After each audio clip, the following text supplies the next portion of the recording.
He didn't call me a second time. He didn't call me a third time. He didn't call me a fourth time. We never spoke of it again because he checked me and understood you have the ability to do what I told you to do, and I believe you're going to do it. That's right. God never rebukes a child of his for something he has not given them the ability to do. Come on. The water's coming into the boat. The disciples are scared out of their mind. They go down and say, Jesus, don't you care that we're going to perish or die in this water? He comes up, he rebukes the wind, and he rebukes the storm, and he rebukes them and says, where is your faith? That's right.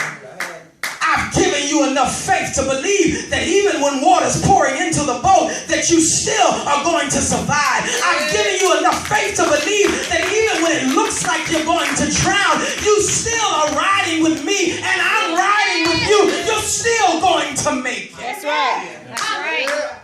Somebody shout, where's your faith? Where's your faith? They have a spirit of expectation. Yeah.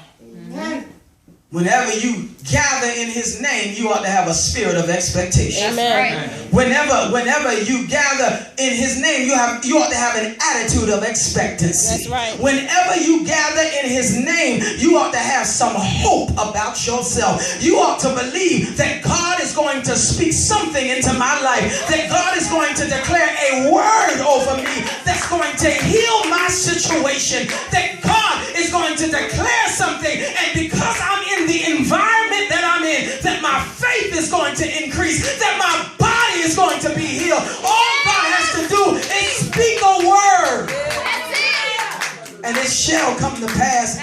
No wonder the three Hebrew boys don't worry about the fiery furnace. They have a spirit of expectation. They have a hope in God. No wonder David's not scared of Goliath. He has a spirit of expectation. He has a hope in God. No wonder Noah's not concerned about those mocking him as he builds the ark. No wonder Daniel's not scared of the lion